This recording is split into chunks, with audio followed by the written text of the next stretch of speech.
want to highlight the word accessibility, but not as a throwaway term, and bring people like me to light a little bit. Video on screen shows me, central-ish, facing the camera, with long, dark brown hair down, wearing a bright blue turtleneck jumper, and a white and vibrant pinky red background is present. Show you that we are capable of making positive shifts and helping influence breaking down those barriers in discrimination, in misconceptions, in living with this thing that society has labelled us with, disability. I am in view, I think. Text on screen reads, "Am I blind?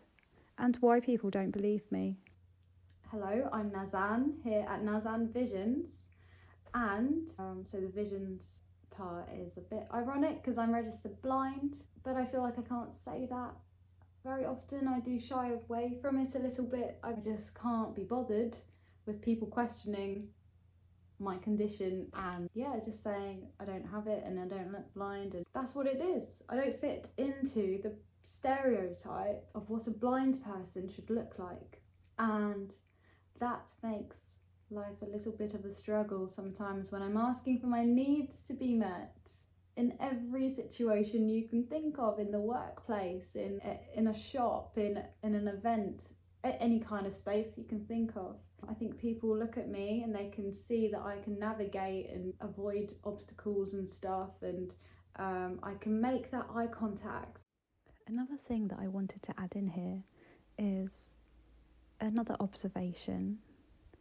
So I've observed that completely blind people don't even question or judge the actual fact that I am registered severely sight-impaired / blind.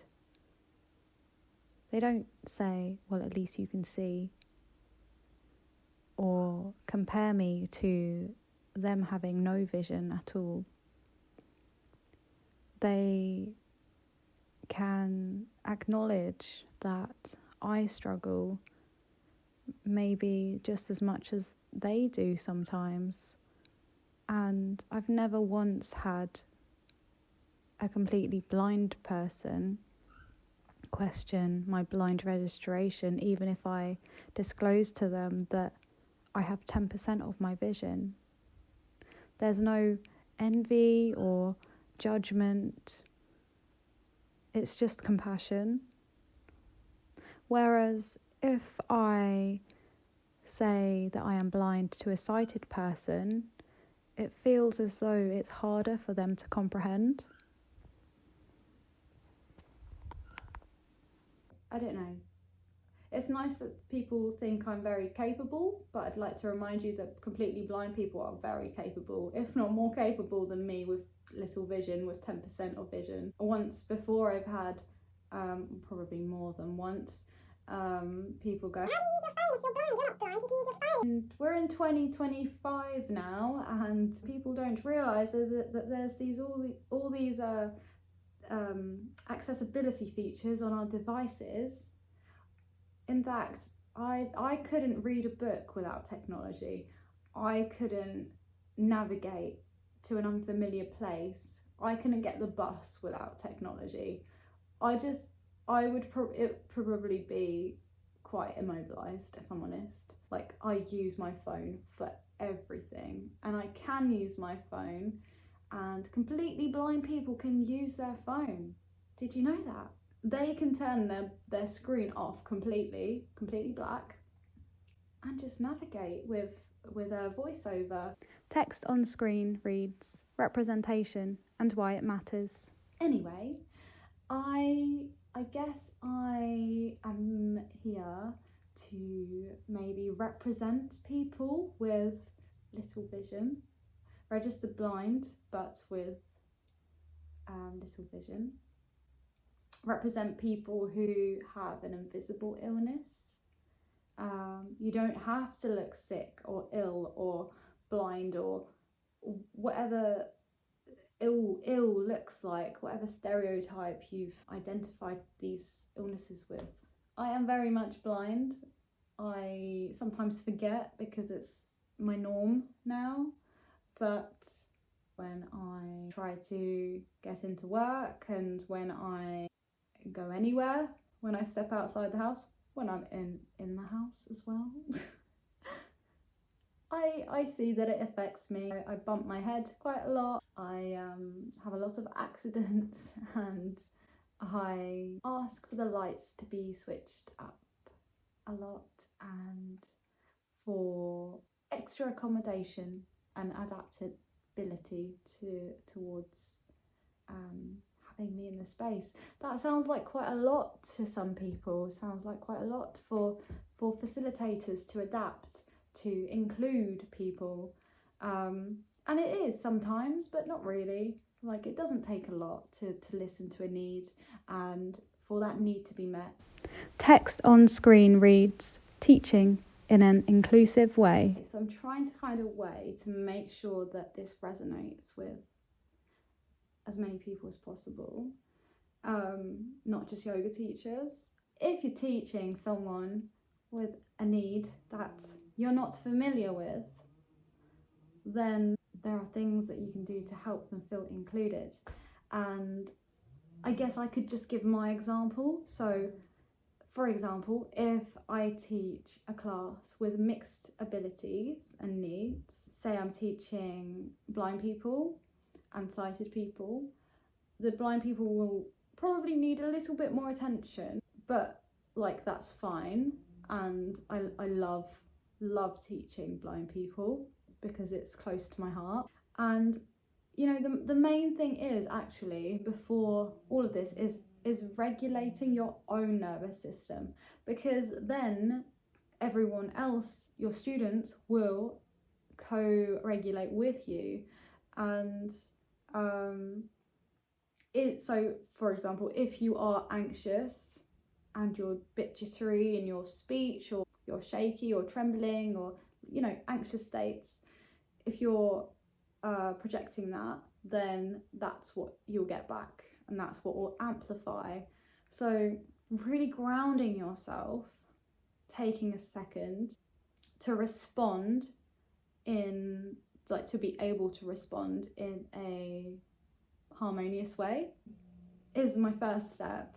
And then the next thing is to, I feel like it's quite natural for me to audio describe, because that's how I would like people to talk to me. Like, if I'm in a room, I always really want to know, like, what are the paintings around me, like what's in the paintings, or what are the colours in the room, or what is there in the room. Sometimes when you're in a restaurant or in a studio, in a space that's cluttered, personally, I can't really see anything because it's just too much, unless it's like a big Buddha statue or something that stands out. So yeah, those audio description like prompts really help me feel grounded in a room. So I use that to help others in the room that maybe can't see, or feel, not even can't see, maybe feel out of touch with their bodies and their selves and their surroundings for whatever reason. Maybe it's trauma or a disconnect of some sort related to trauma. And knowing where you are in the space and having that described to you can feel quite grounding and soothing, I find. And also adding in scents like essential oils, massage oils, and allowing them to rub that in their hands and smell that and place it on their skin. I use a lot of touch in sessions, so people can touch like themselves and like brush and stroke and like tactile elements of that tapping to feel like they can enter into their internal space from the outside. So using that physicality to enter into that interoception. So what I'm talking about here is exercising proprioception. And with the movements here, I really think about, well, what would make a blind person feel like they're contained in that space and they're safe to be there. as much as possible, because safety looks different for everyone. And I want to give an example here of a star shape. So when you create a snow angel, when you're lying down, and you can feel into, as you're doing that, like how much space you have around you and the space like closer to you, and it really helps you to draw that box around you where you can work from, and then playing around with that somatically. And also with the cues I give, my way of teaching isn't so rigid in terms of stay in this posture for 10 breaths or 5 breaths and then go to the other side.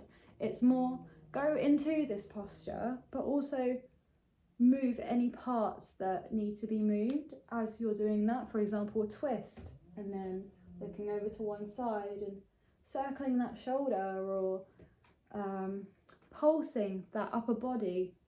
So there's always movement and fluidity, but sometimes there's containment as well. So there's like those opposing, that yin and that yang, those opposing elements as well, to really like create that picture of not black and white, but it all fits together. And if you're teaching people who are blind or with some sort of developmental trauma or trauma of any sort, it can really help to plan your session so that it is structured in a way that helps piece the person together within their mind. So that could include creating some sort of story with the postures, going up and down the mountain, if so, creating some sort of peak, not like in terms of like a really hard posture, but like a peak that they remember that feels like a hard climb, and then coming back down. So that's familiar to them. So I start lying down and I end lying down quite a lot of the time. So that's the familiarity, and that's something that they can work with. Yeah, there's so much, and I could go on. It's really fascinating to me what helps support me, my nervous system, and other people's nervous system, and how like interconnected things like blind conditions, eye conditions, and trauma are as well. If so you could have sight, but you could still have trauma, but you'd have similarities that crisscross and interconnect with the blind person or the autistic person or the person who has ADHD, or there's so many things that are unifying, that like techniques that can be used that actually resonate with a lot of people, not just blind people. And the sensory element of teaching is a really massive part of that, as well as the proprioception, which all helps to go within and exercise that interoception. So went on a tangent there. What was I saying? Sensory elements, that in particular. So the sense, the smell, the smell, the sense, the different senses that you can use beyond your sight. I always say to my blind students, you're already there, like in terms of going within, because where else can you go if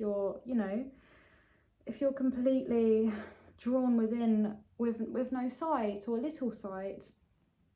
You have to go within and face that darkness, and somehow light that candle within your mind to spark that light within you. It only takes a candle to light the darkest of places, I say time and time again. And the sensory element is super important, because in this modern day world, we're so bombarded, and our senses almost have been overridden by information and stuff and clutter, and we're missing that element of simplicity in our lives. So what I try and do is bring them back to that space of simplicity, bring them back to that, that scent of that rose, or the lemongrass oil, or the orange oil, whatever oil I'm using. Bring them back to that bird sound in the distance, and help them incorporate that into the meditation, but not overdoing the information I'm giving them, because our nervous systems are being so overloaded, it's really becoming hard to cope, and that causes stress within the body, it causes illness and disease. And yeah, it's about coming back to yourself, to that simplicity, to your breath, you know, having time to breathe, giving your breath space to breathe, and beyond all the stuff that happens, all the stresses, the modern day stresses, which really impact our posture, you know, our neck, our shoulders, they're, you know, hunched in and held up, bracing for survival. And especially if you have health conditions, I find, you know, if for a blind person, again, giving that example, because that's most familiar to me, bracing up and in when I'm walking about is so familiar to me that it's become a habit and a response to survival to help me navigate.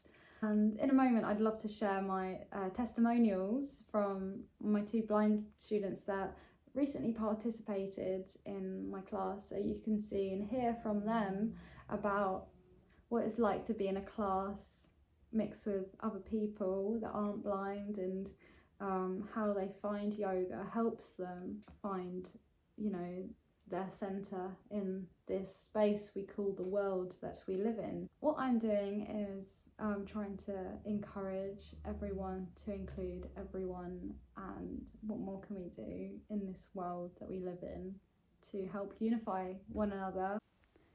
Text on screen reads, "Teaching in practice, some insights into my day of teaching." So just a little mini vlog of my day, so of teaching, and some insight into how I prepare.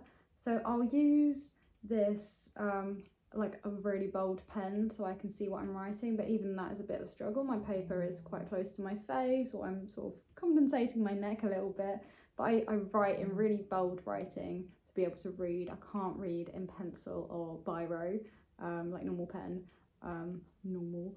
So that's that. Okay, so I am ready after a bit of a rush this morning. I thought I had enough time, but you know. So I'm waiting for my dad to pick me up, and I have just gone through some materials that I'll be teaching, and I'd like to show you what my computer screen looks like when I'm reading out a meditation, for example. I'll zoom in, and if you can't see, it's a sort of like black background and white writing, and it's quite sort of bold, and this is, I mean, it's quite a struggle to see from where I'm showing you, so I usually use the zoom function on the accessibility features, and I further zoom in, and then I slide the mouse from side to side so I can read each line, and yeah, that's how I navigate around my laptop, really. So my dad has picked me up now. Yes. We are on our way, To Lewis. and we're going to have a matcha first. Yes, because I love my matcha. I've got my sunglasses on because the light outside is a bit much Nice for my sunny day. eyes. It's a nice sunny day. Cold. Cold. Icing everywhere. Icing everywhere. I like that. Yes. Like on the cake. Yeah. No, on the cake, on the road, everywhere. Oh, he said not on the cake, on the floor, everywhere. It's kind of a bit like icing. Video shows a Tibetan bowl or a Himalayan bowl. It's in the shape of a really sort of a big bowl with the texture feeling like metal, but like it's a bronze copper material, just to feel into that within your mind. And there's beautiful sun rays coming in through the wooden framed windows, and green just filtering the outside the windows with different shades of green from the leaves on trees. There's also a glass vase, a very small glass vase behind the bowl, with some fake flowers in there as well. Just an example of audio describing here. And then with audio describing and helping blind students navigate, I will help support them by giving them some autonomy and trusting that they can, walk up the steps. I don't need to overstep that because there's railings, they know how steps work. I don't need to tell them step, which people often do. But if there's a railing, you can tell them where the railing is, on their left or their right. And if there's a corner that they're turning, but you don't need to say step every 2 seconds because that can be quite confusing. Right, follow my voice, Dave. Yep. There's a banister on your left. The step down. We're coming round. You alright? Yes. And then just go downstairs. Railing on your right. Text on screen reads Q&A and reflection with blind participants. So I'll share the Q&A now with the blind participants, and I might do some reflection around that. How did you guys find the session as people who register blind? I thought it was amazing, and I thought it was really well led so that I knew what I was doing. Great verbal instructions, really relaxing, calming and regulating. I found that I was able to explore within, and I didn't feel rushed or that there was, too much to do. The pacing was great, and I feel very refreshed now and ready to start the week. Nice. What about you, Dave?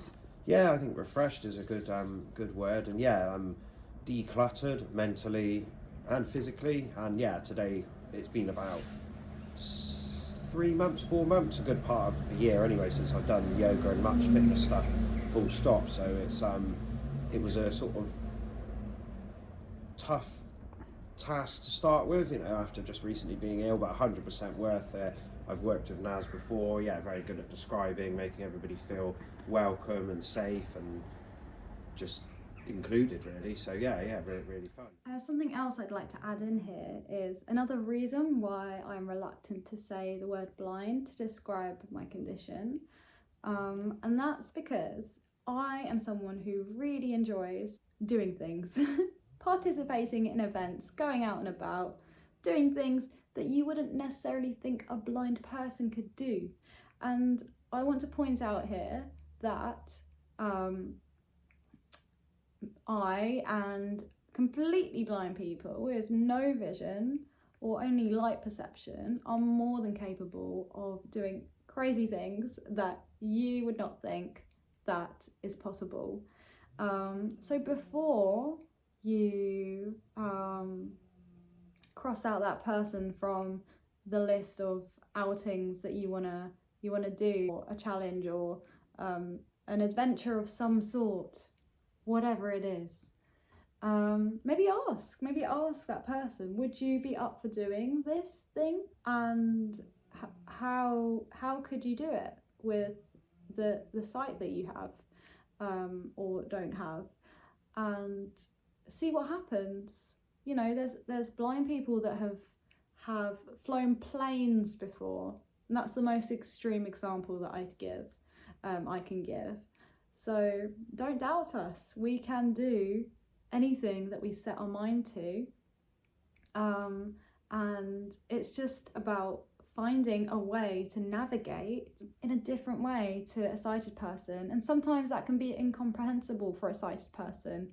Understandably, whatever, that's fine, but we can do it, and we just need a little creative thinking in play to be able to figure out how to do that thing that we would like to do. I really want to drive a car. That's not gonna happen, like, legally, but or illegally, but I could participate in events for blind people driving cars, which is a thing that happens And like I said, a blind person flying a plane who really wanted to be a pilot. Yeah, so don't doubt us is the message in this little section that I wanted to add in here. Do you have like any thoughts on accessing things like this as people with no or little vision? And I don't know how to phrase the question.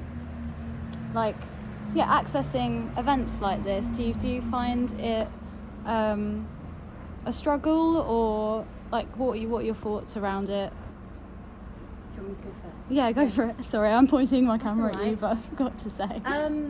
I think it's quite an interesting question because I did an event with you at a visually impairment charity, but I've met you before, so I think I probably felt more comfortable coming to your classes because I knew that you were visually impaired yourself, blind, and also that you had that understanding, and I kind of just trusted that you'd do a good job. Whereas if it was just any random yoga teacher, I might be a bit more like, oh, I'm not sure because how do I know what it's going to be like? Yeah, a bit more hesitant, but because I've met you and I've had experience with you and the way you've taught me and also other visually impaired people. So I tend to, apart from these live classes in person, I tend to just, I use an app on my phone which is actually quite descriptive, and I've also got these yoga cards that I use as well, where they have the poses on them, so I tend to access it online apart from this. Yeah. But there is something really special about it being a real class.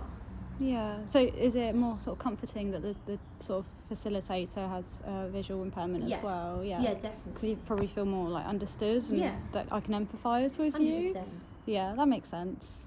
Yeah, I think you've always been open to pointers, and I think that's really good how you, Naz, have improved in the teaching with, because it is hard to describe certain things. So I always said I think more words are better, and relating it to other parts of the body, like you did, so one leg above the other.